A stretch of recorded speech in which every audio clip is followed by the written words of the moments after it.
Counterfeit and expired products removed and burned from a Pakistani store in Mabopane by a residents. 65% consumer products sold by Pakistan are fake. Pakistan selling expired products. The growing menace of counterfeit products has become a serious problem for consumers and producers, so the country's law enforcement agencies must acquire the ability to investigate this white-collar crime. Laws do exist to curb this menace, but the law enforcement agencies do not have adequate knowledge to distinguish between the fake and genuine products. South Africa's poor are becoming increasingly affected by fake food products as the local counterfeit industry has seen an increase in production. According to investigators, legal experts, and the Consumer Goods Council, CGC, South Africans in outlying and rural areas are mostly affected by counterfeit food items.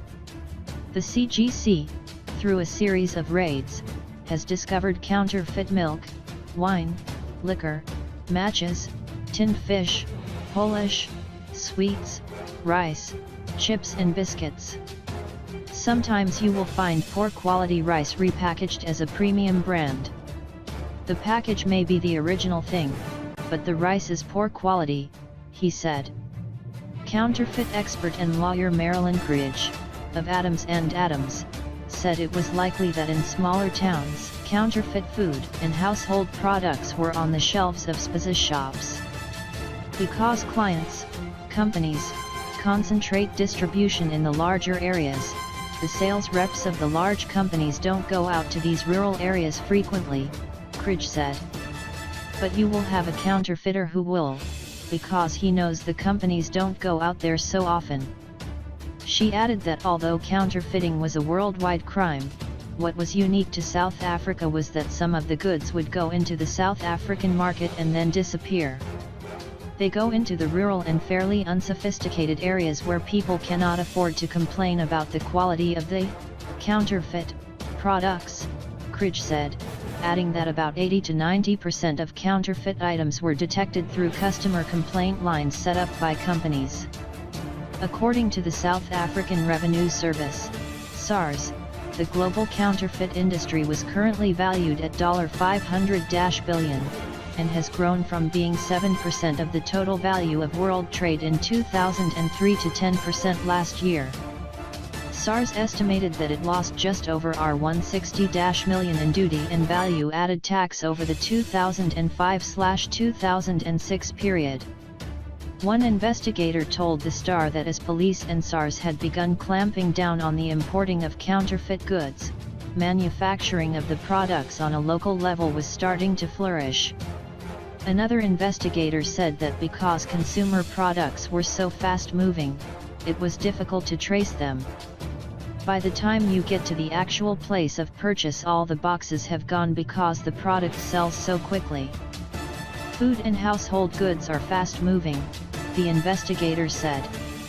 He added that in the outlying and rural areas, counterfeiters presented themselves to the owners of small shops as subcontract workers for large companies and would then sell the counterfeit items to the stores. Sometimes the store owner will ask for a sample and the person will bring it to them. It sometimes is the real product, the investigator said, adding that later when the order was delivered it would be difficult for the store owner to identify the difference between the counterfeit and the real products because counterfeiters either had stolen overruns of the original packaging or had printed high-quality copies of the original packaging. Sometimes the counterfeit packaging can look even better than the real thing, the investigator said. The investigator said that sometimes counterfeiters would subcontract work to legitimate printers and manufacturers on the pretext that they represented the brands they were copying. He said that if, for example, a counterfeiter was copying a type of jam, he would take the original bottle of the product to a bottle manufacturer and place an order for bottles of that particular shape.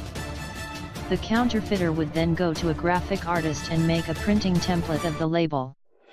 He would then go to printers, pretending to be a representative of the jam company, claiming that the company needed extra labels which they could not afford to print. He will pay in cash and give a deposit, and sometimes the printers don't know, it is illegal, the investigator said. He said that in many cases when large quantities of counterfeit products were manufactured, they never appeared on the local market. He said it was believed that these counterfeit goods were illegally exported to other African countries. The counterfeit trade in South Africa is linked to syndicates operating in China, Pakistan, Israel, and Afghanistan, according to Gauteng police spokesperson Mary Martins Engelbrecht.